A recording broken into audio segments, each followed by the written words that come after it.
ಬಾಗಲಕೋಟೆ ಜಿಲ್ಲೆಯಲ್ಲಿ ಉಪಚುನಾವಣೆಯ ಕಾವು ಮುಂದುವರಿತಾ ಇದೆ. ಕಾಂಗ್ರೆಸ್ ಪಕ್ಷದಲ್ಲಿ ಟಿಕೆಟ್ಗಾಗಿ ಅಂತೂ ಭಾರಿ ಪೈಪೋಟಿ ಇದೆ. ಟಿಕೆಟ್ಗಾಗಿ ಪೈಪೋಟಿ ಮುಂದುವರಿತಾ ಇದೆ. ಪ್ರಮುಖವಾಗಿ ಮೇಟಿ ಕುಟುಂಬದಲ್ಲಿ ಒಂದು ಬಿಗ್ ಫೈಟ್ ನಡೀತಾ ಇದೆ. ಯಾರಿಗೆ ಟಿಕೆಟ್ ಕೊಡಬೇಕು, ಯಾರಿಗೆ ಅನೌನ್ಸ್ ಮಾಡಬೇಕು ಅನ್ನೋದು. ಮೇಟಿಯವರ ಕೊನೆಯ ಪುತ್ರಿ ಮಹಾದೇವಿಗೆ ಲಕ್ ಹೊಳೆಯುವಂಥ ಸಾಧ್ಯತೆ ಇರುತ್ತೆ.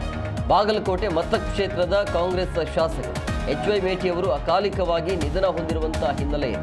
ಈಗ ಆ ಒಂದು ಸ್ಥಾನ ಖಾಲಿ ಇದೆ. ಈಗ ಸೊ ಹಂಗಾಗಿ ಆ ಒಂದು ಸ್ಥಾನಕ್ಕೆ, ಶಾಸಕ ಸ್ಥಾನಕ್ಕೆ ಈಗ ಉಪಚುನಾವಣೆ ಆಗಬೇಕು ಅಂತ ದಿವಂಗತ HY ಮೇಟಿಯವರ ಕುಟುಂಬದಲ್ಲಿ ಈಗ ಟಿಕೆಟ್ಗಾಗಿ ಅವರ ಕುಟುಂಬದಲ್ಲೇ ಪೈಪೋಟಿ ಇದೆ. ಯಾರಿಗೆ ಕೊಡಬೇಕು, ಯಾರಿಗೆ ಕೊಡಬಾರ್ದು, ಅಥವಾ ಕುಟುಂಬದನ್ನು ಬಿಟ್ಟು ಬೇರೆಯವರಿಗೆ ಏನಾದರೂ ಅವಕಾಶ ಮಾಡಿಕೊಡುತ್ತಾ ಕಾಂಗ್ರೆಸ್ ಗೊತ್ತಿಲ್ಲ. ಬಟ್ ಅಲ್ಲಿ ಅವರ ಬೇಡಿಕೆ ಇರೋದು ನಮ್ಮ ಕುಟುಂಬದಲ್ಲೇ ಕೊಡಬೇಕು ಅಂತೇಳಿ. ಬಟ್ ಹೈಕಮಾಂಡ್ ಏನು ಮಾಡುತ್ತೆ, ಕಾಂಗ್ರೆಸ್ ಏನು ಮಾಡುತ್ತೆ ಅನ್ನೋದು ಕುತೂಹಲ ಇದೆ ಈಗ. ಸೊ ಮೇಟಿಯವರ ಇಬ್ಬರು ಪುತ್ರರು ಮತ್ತು ಇಬ್ಬರು ಪುತ್ರಿಯರು ಇದ್ದಾರೆ. ಸೊ ಈಗ ಕಾಂಗ್ರೆಸ್ ಟಿಕೆಟ್ಗಾಗಿ ಆ ಕುಟುಂಬದಲ್ಲೇ ಪೈಪೋಟಿ ಇದೆ. ಸೊ ಹಂಗಾಗಿ ಮೇಟಿಯವರ ಕೊನೆಯ ಪುತ್ರಿ ಮಹಾದೇವಿ ಮೇಟಿಯವರಿಗೆ ಅಖಾಡಕ್ಕೆ ಎಂಟ್ರಿ ಆಗುವಂಥ ಸಾಧ್ಯತೆ ಇದೆ ಅಂತ ಅಲ್ಲಿರುವಂಥ ಜನ ಮಾತನಾಡ್ಕೊಳ್ತಿದ್ದಾರೆ. ಅವರಿಗೆ ಟಿಕೆಟ್ ಕೊಡಬಹುದು ಅನ್ನೋದು CM ಸಿದ್ದರಾಮಯ್ಯನವರ ಪರಮಾಪ್ತ. ಸೊ ಹಂಗಾಗಿ ಹೊಳೆಬಸು ಶೆಟ್ಟರ್ ಅವರ ಹಸ್ತಕ್ಷೇಪದಿಂದ ಆ ಕ್ಷೇತ್ರದಲ್ಲಿ ಉಳಿಸಬೇಕು ಅನ್ನೋಂಥ ಲೆಕ್ಕಾಚಾರ ಇದೆ. ಸೊ ಹಂಗಾಗಿ ಸಾಮಾಜಿಕ ಜಾಲತಾಣದಲ್ಲಿ ಪೋಸ್ಟ್ಗಳನ್ನು ಕೂಡ ಈಗ ಹರಿಬಿಡಲಾಗ್ತಾ ಇದೆ.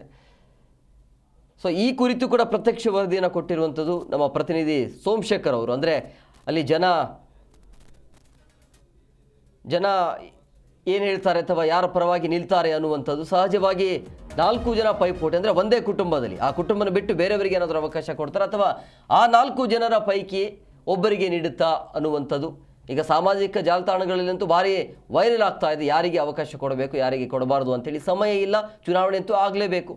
ಸೊ ಹಂಗಾಗಿ ಈ ರೀತಿಯ ಒಂದು ಕುತೂಹಲ ಸಹಜವಾಗಿ ಇದೆ.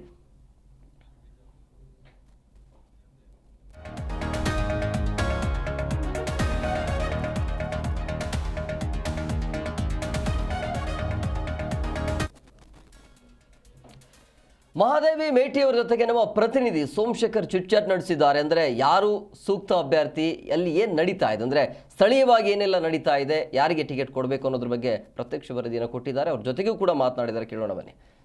ಬಾಗಲಕೋಟೆ ವಿಧಾನಸಭಾ ಕ್ಷೇತ್ರದ ಶಾಸಕರಾಗಿದ್ದ HY ಮೇಟಿಯವರು ಅಕಾಲಿಕವಾಗಿ ನಿಧನವಾದ ಬಳಿಕ ಈಗ ಬಾಗಲಕೋಟೆ ಮತಕ್ಷೇತ್ರಕ್ಕೆ ಉಪಚುನಾವಣೆ ಎದುರಾಗ್ತಾ ಇದೆ. ದಿನಾಂಕ ಘೋಷಣೆಯಾಗುವುದು ಬಾಕಿ ಇದೆ. ಈಗ ಬಿಜೆಪಿ ಮತ್ತು ಕಾಂಗ್ರೆಸ್ ನಡುವೆ ಗೆಲುವಿಗಾಗಿ ಪೈಪೋಟಿ ನಡೆದರೆ ಕಾಂಗ್ರೆಸ್ ಪಕ್ಷದಲ್ಲಿ ಟಿಕೆಟ್ಗಾಗಿ ಪೈಪೋಟಿ ನಡೀತಾ ಇರುವಂಥದ್ದು. ಅದರಲ್ಲೂ ಕೂಡ ಶಾಸಕರಾಗಿದ್ದ ದಿವಂಗತ HY ಮೇಟಿಯವರ ಕುಟುಂಬದಲ್ಲಿಯೇ ಟಿಕೆಟ್ಗಾಗಿ ಫೈಟ್ ಆರಂಭವಾಗಿರುವಂಥದ್ದು. 4 ಮಕ್ಕಳ ನಡುವೆ ಟಿಕೆಟ್ಗಾಗಿ ಫೈಟ್ ಆರಂಭವಾಗ್ತಾ ಇರುವಂಥದ್ದು. ಈಗ 4ನೇ ಪುತ್ರಿ ಮಹಾದೇವಿ ಮೇಟಿಯವರು ಕೂಡ ಅಖಾಡಕ್ಕೆ ಇಳಿದಿರುವಂಥದ್ದು. ತಾವು ಕೂಡ ಟಿಕೆಟ್ ಆಕಾಂಕ್ಷಿ ಅಂತ ಹೇಳ್ತಾ ಇದ್ದಾರೆ. ನಾವಿವತ್ತು ಬಾಗಲಕೋಟೆ ನಗರದ ಅವರ ಮನೆಯಲ್ಲಿದ್ದೇವೆ. ಅವ್ರು ಏನು ಹೇಳ್ತಾರೆ, ಏನು ಮಾತನಾಡ್ತಾರೆ, ಅವರನ್ನ ಮಾತಾಡ್ಸೋಣ. ಮೇಡಮ್, ಇಷ್ಟು ದಿವಸ ತಮ್ಮ ಹೆಸರು ಹೊರಗಡೆ ಕೇಳಿಸ್ತಾ ಇರಲಿಲ್ಲ, ತಾವು ಕೂಡ ಟಿಕೆಟ್ ಆಕಾಂಕ್ಷಿ ಅಂತ. ಈಗ ಸೋಷಿಯಲ್ ಮೀಡಿಯಾಗಳಲ್ಲಿ ತಮ್ಮ ಪರವಾಗಿ ಸಾಕಷ್ಟು ಪೋಸ್ಟ್ಗಳನ್ನು ನೋಡ್ತಾ ಇದ್ದೀವಿ. ತಾವು ಕೂಡ ಬೆಂಬಲಿಗರು ನಿಲ್ಬೇಕು ಅನ್ನೋ ಒಂದು ಮನವಿ ಮಾಡ್ತಾ ಇದ್ದಾರೆ. ತಮ್ಮ ಹೇಳಿಕೆ ಏನು? ಹೌದು ಸರ್, ಜನರ ಅಭಿಪ್ರಾಯ ನಮ್ಮ ಅಭಿಪ್ರಾಯ. ನಾನು ಜನರ ಒತ್ತಾಯ ಮೇರೆಗೆ ಆಯಿತು, ನಿಮ್ಮ ಸೇವೆ ಮಾಡುವ ಅವಕಾಶ ಸಿಕ್ಕೈತೆ ಅಂದರೆ ನಾನು ನಿಲ್ತೀನಿ ಅಂತ ಹೇಳಿದ್ದು.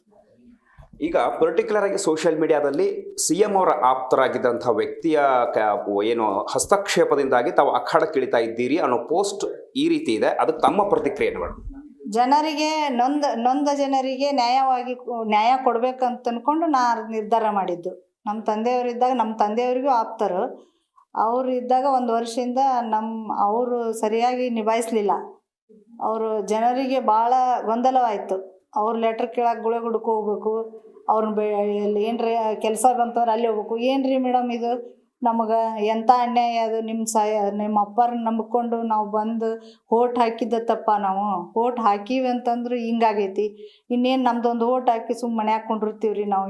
ಇನ್ನು ಅಲ್ಲೆಲ್ಲಿ ಹೋಗೋಣ ನಾವು, ಇಲ್ಲಿ ಬಾಗಲಕೋಟೆ ಕ್ಷೇತ್ರ ಬಿಟ್ಟು ಇಲ್ಲಪ್ಪ, ನೀವು ನಿಂತ್ರೆ ನಮಗೆ ಬಾಗಲಕೋಟೆ ಕ್ಷೇತ್ರಕ್ಕೆ ನೀವು MLA ಆಗಿ ಬಂದ್ರಿ ಅಂದ್ರೆ ನಮ್ಮ ಎಲ್ಲ ಕಷ್ಟಗಳನ್ನು ನೀವು ನಿಭಾಯಿಸ್ತೀನಿ, ನೀವು ಎದುರಿಸ್ತೀರಿ, ಫೇಸ್ ಮಾಡ್ತೀರಿ, ಇಂಥವೆಲ್ಲ ನೀವು ಗಟ್ಟಿ ನೇರ ದಿಟ್ಟ ಅದಿರಿ ಅಂಥೇಳಿ ನೀವು ನಿಂತ್ರೆ ನಮಗೆ ನ್ಯಾಯ ಸಿಗುತ್ತೆ ರೀ ಮೇಡಮ್. ಅದಕ್ಕೆ ನಾನು ನಿರ್ಧಾರ ಮಾಡಿದ್ದು ನಿಲ್ಲಬೇಕು ಅಂದ್ಕೊಂಡು. ಒಂದು ವೇಳೆ ಕಾಂಗ್ರೆಸ್ ಪಕ್ಷ ತಮಗೆ ಟಿಕೆಟ್ ಕೊಡದೆ ಹೋದರೆ ಬಂಡಾಯ ಸ್ಪರ್ಧೆಯನ್ನು ತಾವು ಮಾಡ್ತೀರಾ? ಇಲ್ಲ, ಅದನ್ನು ನೋಡಬೇಕು, ಕಾಲ ನೋಡಿ ವಿಚಾರ ಮಾಡ್ತೀವಿ. ಅಂದರೆ ಅವಕಾಶ ಒಂದು ಕೇಳ್ತಾ ಇದ್ದೀರಿ? ಅವಕಾಶ ನಮಗೆ ಕಾಂಗ್ರೆಸ್ ಪಕ್ಷದಿಂದ ಟಿಕೆಟ್ ಕೊಟ್ಟರೆ ನ್ಯಾಯ ಸಿಗುತ್ತೆ. ಜನಸಾಮಾನ್ಯರಿಗೆ ಇಷ್ಟು ದಿವಸ ಮೇಟಿ ಅವರಿದ್ದರು ನಮಗೆ ಬೆಂಬಲ ಅಂತಂದು ಅವರು ಹುರಿದುಂಬಿಸಿ ಇಲೆಕ್ಷನ್ ಮಾಡ್ತಿದ್ರು. ಅದೇ ಥರ ನನಗೆ ಕೊಟ್ಟರೆ ಹುರಿದುಂಬಿಸಿ ಹಾಗೆ ಮಾಡ್ತಾರೆ ಅಂದ್ಕೊಂಡು ನಾನು ಡಿಸೈಡ್ ಮಾಡಿದ್ದು. ಬೇರೆದವ್ರು ಏನೂ ಗೊತ್ತಿಲ್ಲ ನಮ್ಗೆ. ಉಪಚುನಾವಣೆಯಲ್ಲಿ ತಾವು ಕೂಡ ಅಖಾಡಕ್ಕೆ ಇಳಿದು ಅದೃಷ್ಟ ಪರೀಕ್ಷೆಗೆ ಮುಂದಾಗ್ತೇನೆ, ಕಾಂಗ್ರೆಸ್ ಪಕ್ಷ ಟಿಕೆಟ್ ಕೊಟ್ಟರೆ ಅಖಾಡಕ್ಕೆ ಇಳಿಯುವುದು ಸಿದ್ಧ ಎನ್ನುವುದು ಮಹಾದೇವಿ ಮೇಟಿಯವರ ಮಾತು. ಬಾಗಲಕೋಟೆಯಿಂದ Somashekar Pujar, ZTV, Zee news Kannada.